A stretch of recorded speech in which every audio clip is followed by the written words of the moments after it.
Hey, my name's Ian, and I just wanted to thank you for choosing Beats Blueprint to learn about Ableton Live. You're going to have a lot of fun in this course. We're going to learn a whole lot together. But before we get started, I just wanted to point you to the web page you can go to download your free 30-day trial. All right, so just go to the internet. You're going to type in ableton.com, and it's going to take you to this home screen right here. Now, up in the right-hand corner, you're going to click Try Live for free. And here it's going to take you to their downloads page. We're downloading Ableton Live 9, the Suite version. Right now, this is for Mac, but if you need more download options, you can just click right here if you have a PC or something. And if you click it, it's going to start downloading. It's going to take you through the process, the steps to download it. It's very simple. Once it's downloaded, go ahead and open up a new project and click that first video in the course, and we'll dive right in.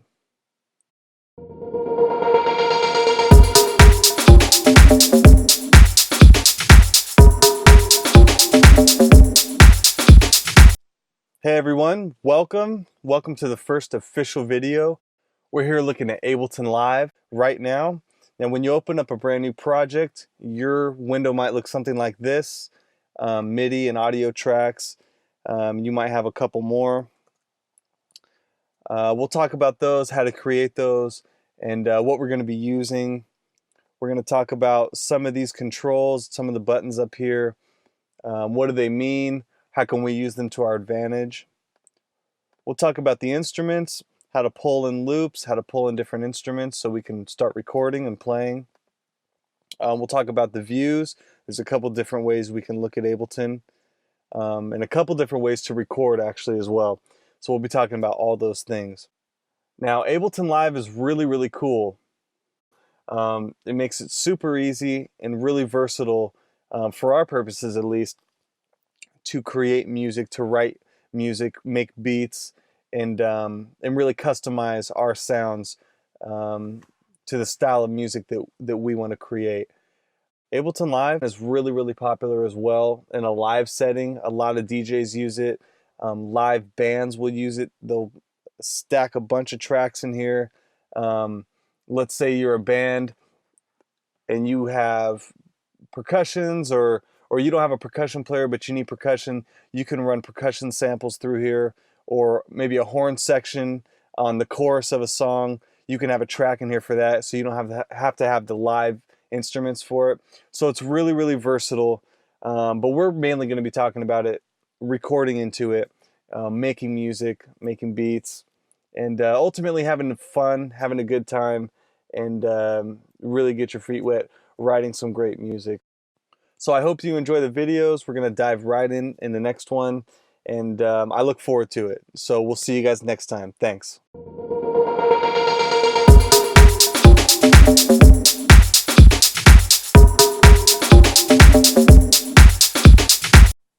So what I wanted to do now is just very briefly go over the different editions of Ableton Live that are available to us. As some of you may know, there are 3 editions that we can get: Intro, Standard, and Suite.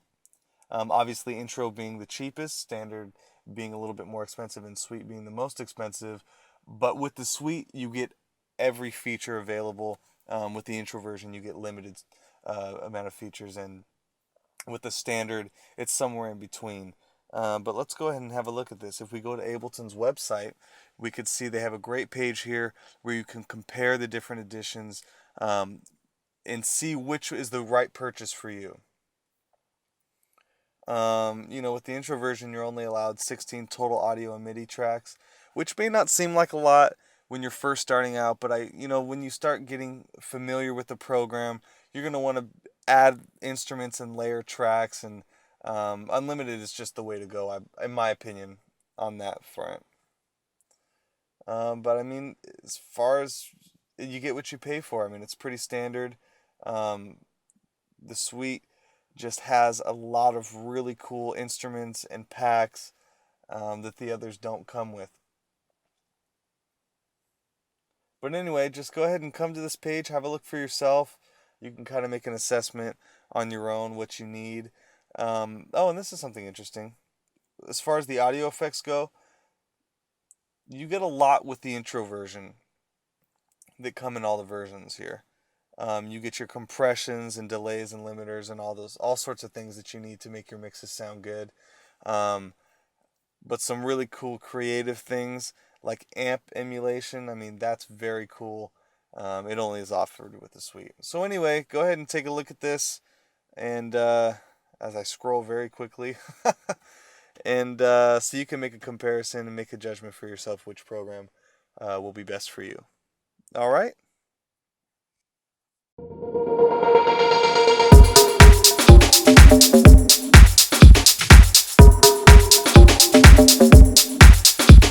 So now that we've had just a basic look at what Ableton Live looks like when you open a new project or you set up a brand new project, let's go ahead and talk about the two different views that you can work in. For this video, we're going to be talking about session view, which is what we're looking at right here. It's also called the mix view.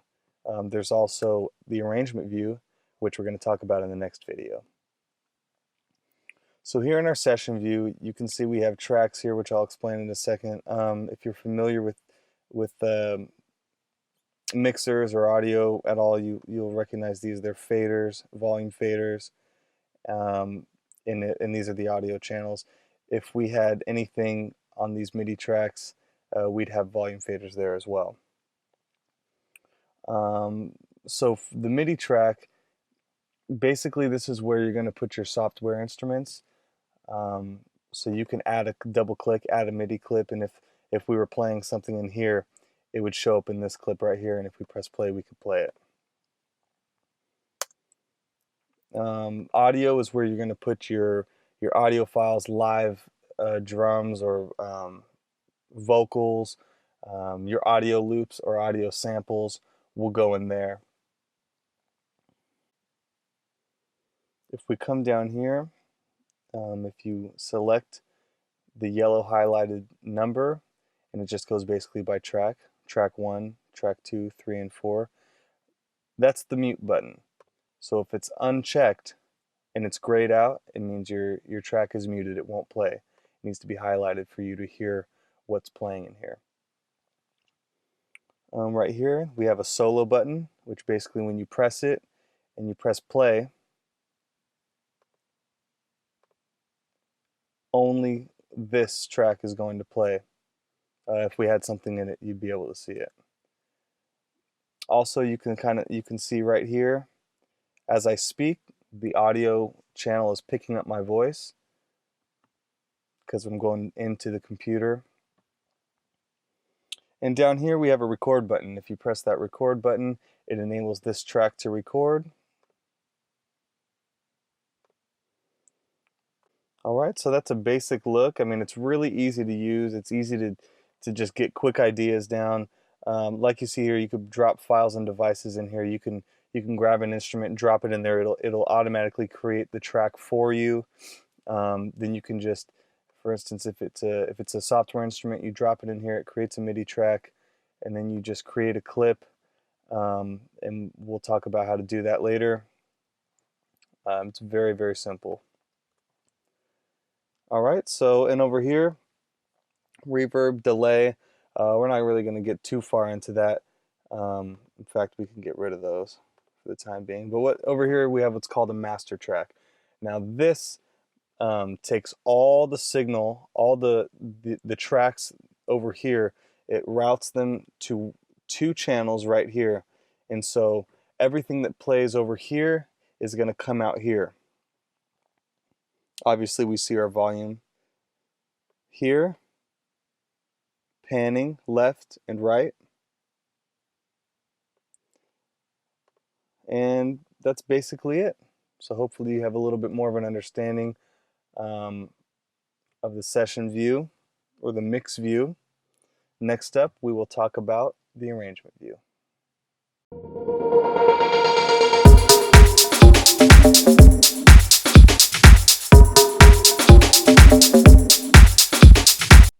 Alright, so we've taken a look at the session view or the mix view, and now we're going to have a look at the arrangement view. Now there's a couple different ways to get to that window. Actually, there's 2 ways. The first one being these buttons here. If you toggle between the buttons, it'll take you between the 2 views. Session view here, arrangement view here. Another way to do it is to hit Tab on your keyboard. Now the arrangement view, which is what we're looking at here, is where you're going to arrange your track. You're going to line up your audio and your MIDI clips from left to right, verse, chorus, breakdown, whatever you want to do. This is where you're going to arrange it in. Now if we go to our session view, suppose we have a MIDI clip here. If you copy it, I'm hitting Command C, or you can right click and copy. Hit Tab to go to the arrangement view and highlight a section on the grid. Paste it. There is your MIDI clip. We just took it from here, which is our idea, and we put it in the arrangement view. Now we can duplicate it, manipulate it in a couple different ways. And then if we click it, we can see what's going on over here. Another way to get a MIDI clip in here is simply just highlight a section of the grid, right click, insert MIDI clip. And there it is right there. And we'll be able to write something here. It'll show up there musically. This grid right here, if you right click, you could see that you could change the grid. Right now we're on 1 bar.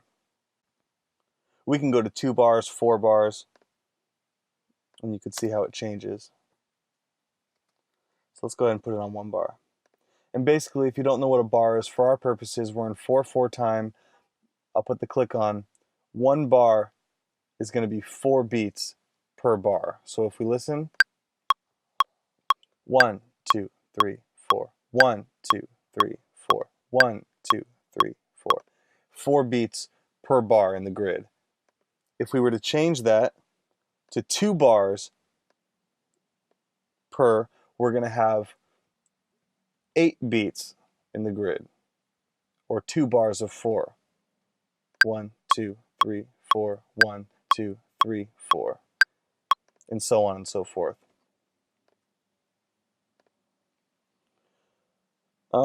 Some basic things to know. If you scroll over here, you see the circle. Click and drag up and down. It'll allow you to zoom in and zoom out. If you right click here, you can add locators, which basically says, let's say you have a chorus here. Over here, maybe you have a breakdown. If I can spell. All right, and you can manipulate these markers, but it's basically to show you in your arrangement view what parts of the song are coming up next, so you can stay organized. All right, so that's basically the arrangement view. MIDI clips will show up here. Again, move them around. This right here is actually the loop. Excuse me. If you select this, pull it out to as many bars as you want to loop, it's going to loop them. So basically what that means is when it gets to the end of this highlighted section, it's going to go back to the beginning of the highlighted section. So let's make it a little smaller so I can demonstrate for you.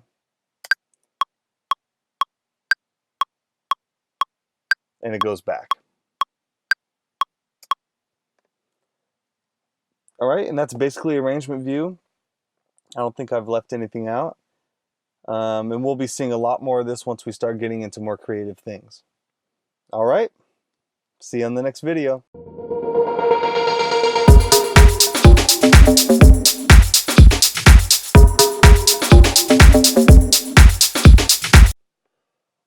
All right, so right now we're going to talk about piano roll. Piano roll is basically this window down here.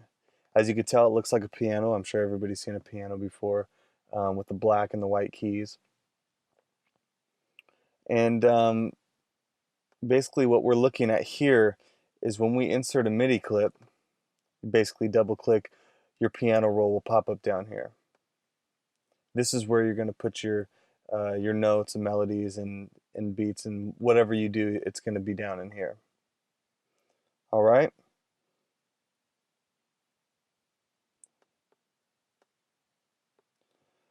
So in your piano roll, you have a couple editing features. You can name your clip.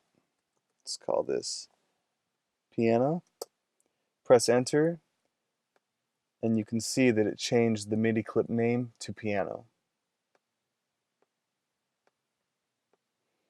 Time signature you can change. We talked about it a little bit before in the arrangement view. Basically, it just means 4/4 is 4 beats per measure or 4 beats per bar. And we're probably not going to stray away from that. It's pretty popular in all dance and pop music to have a 4/4 time signature. All right, and so here, right now, if you click here, we're in piano view. If you see down here, to the right here is our instrument. Right now I have a piano software instrument. You might have it or not on your version.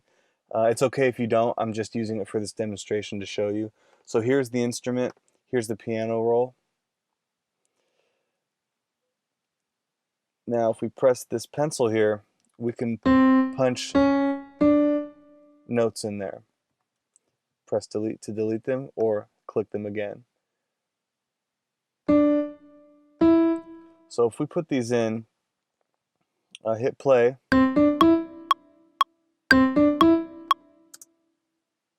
it'll play for us. Now a couple things you could do. Over here you can reverse it. Oops. Take the pencil off.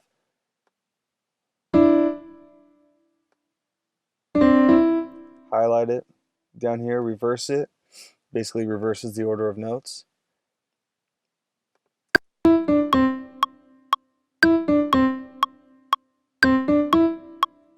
Alright, I'm going to go ahead and take the click off. You can invert it, which is basically same thing because we have 3 notes.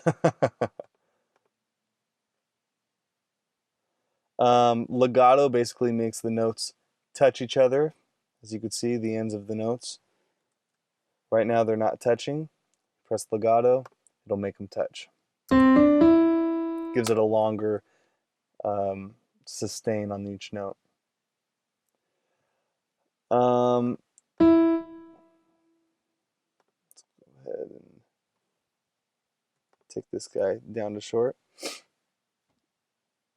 Now if we highlight this, we click duplicate the loop, it'll double it. If we press it again, it'll double that. Alright. Here you can see how many bars you want your loop to be. So right now we're on 1 bar. You can make it 2 bars, and it basically doubles. Make it 4. So you get the idea. Some of the basic features are the same. If you come over here, you see the circle. If you click, go left to right, you could zoom in and out.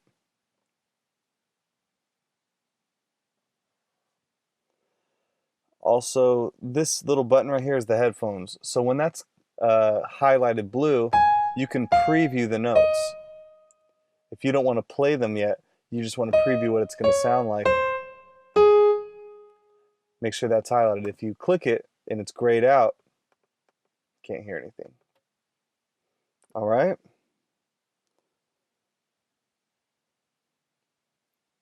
And one more thing, fold right here. So basically, if I only want to see this note, these 3 notes, or let's add a couple more notes. If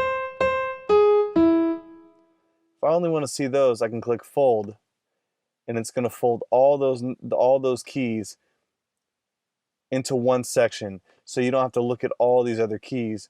You can just see what you want to see. All right, and this comes in handy if you're assigning drums to a drum sound to each key, or if you're working on melodies and it gets a little confusing. It's easier to look at it that way. So all right, guys, hopefully that was clear and you understand a little bit more about piano roll.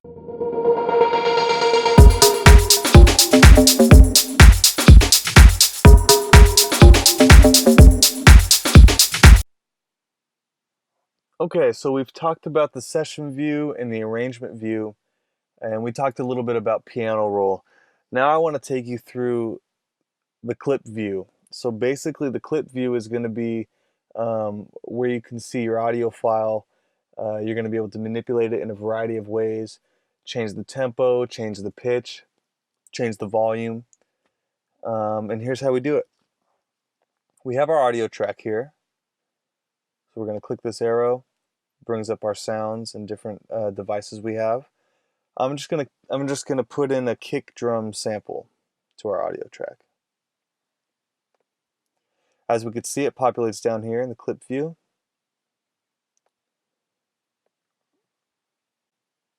To get to that, you just highlight the audio clip. All right, so we can see a couple things here that we recognize already. Right here, we can change the name, call it kick. We can change the color, and you can see it changes up here as well. So if you have a bunch of different audio clips, you can have them all a different color to color coordinate or however you would like to do that. And time signature and groove and all that we've been over. So over here in your sample window, there's some complicated information that you might not understand. Don't worry about that right now. That's a little bit more technical than we need to get. But some of these features look familiar. Reverses the sample. So if we play it and reverse it,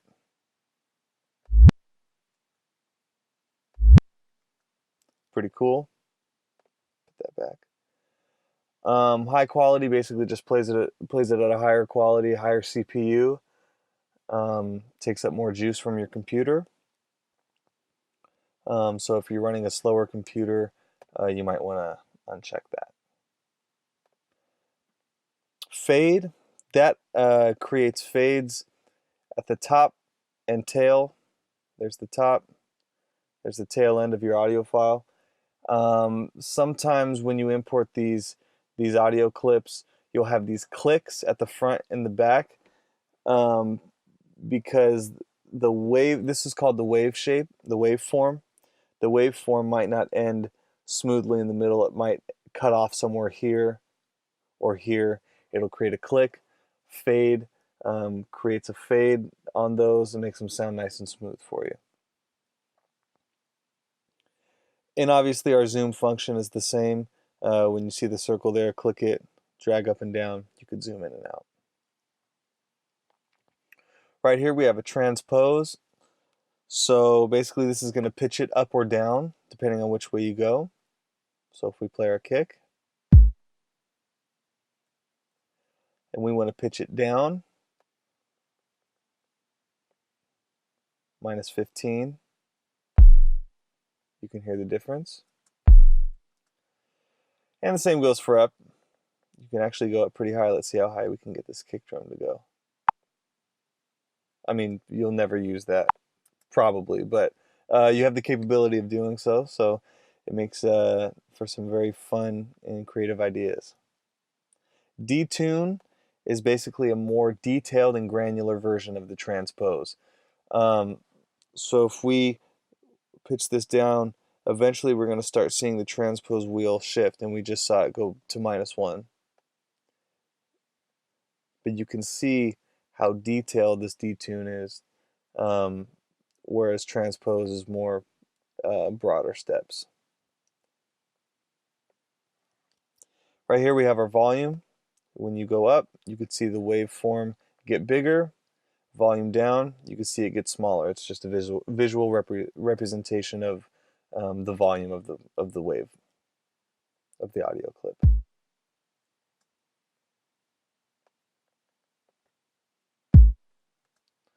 All right. Warp mode, a little bit complicated. We're probably not going to get into that. But basically, to my understanding, it is, let's say we have a song, we drag our song into here. Warp mode would analyze that song, the beats in it, and the rhythms, and try to guess the BPM of the song. And basically, BPM stands for beats per minute. So it'll guess the tempo of the song basically for you. So if you need to set up click tracks for live recordings, or I'm sorry, for live shows or something, um, and you have a specific song that you need to play along to or whatever, you can put that in here, get the click for it, start building on your track, and put in what you need, take out what you don't need. It's pretty cool. All right, so that's basically it. Hopefully that was clear, and we'll see you on the next video.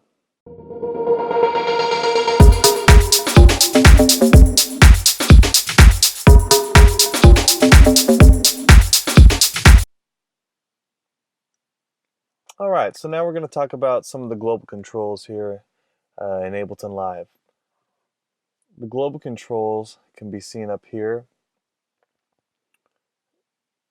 and we'll talk about what their functionality is. Over here we have all of our click track, metronome, tempo operations. So we'll start from left to right.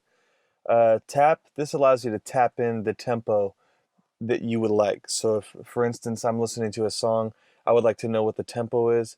I could tap along with it. And it'll set the tempo right here.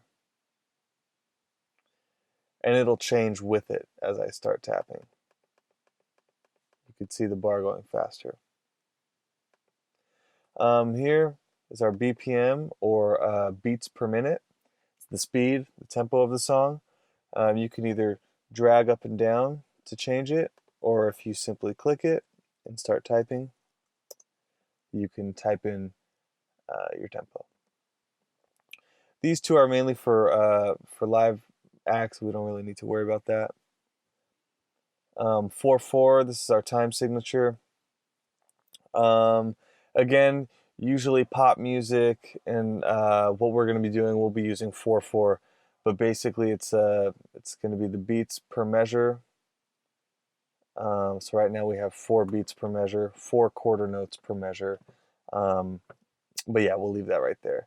This is your metronome. When it's highlighted, you can hear it playing. We can add a count in. So let's say I want to record MIDI. I want to play something on the MIDI keyboard. So I can have a 1 bar count in. Basically, it gives me 1 bar or 4 beats of click before it starts recording.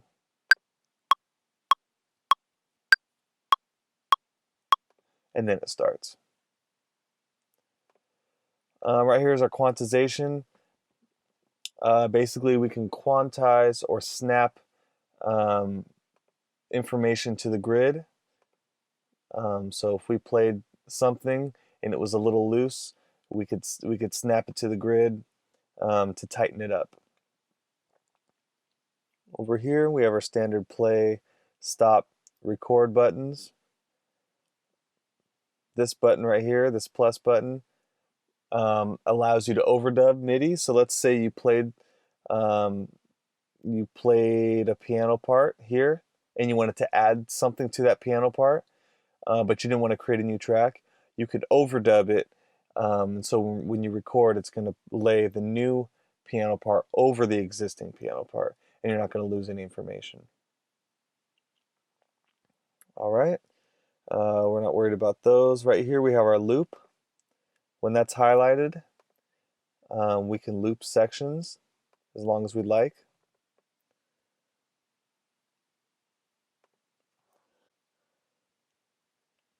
So this pencil tool right here is pretty cool. Let's say we have a MIDI track right here. We create a MIDI clip. Gives us our piano roll down here. With this pencil enabled, we could just type in the notes. Just write them on in there. When it's not selected, you can just highlight.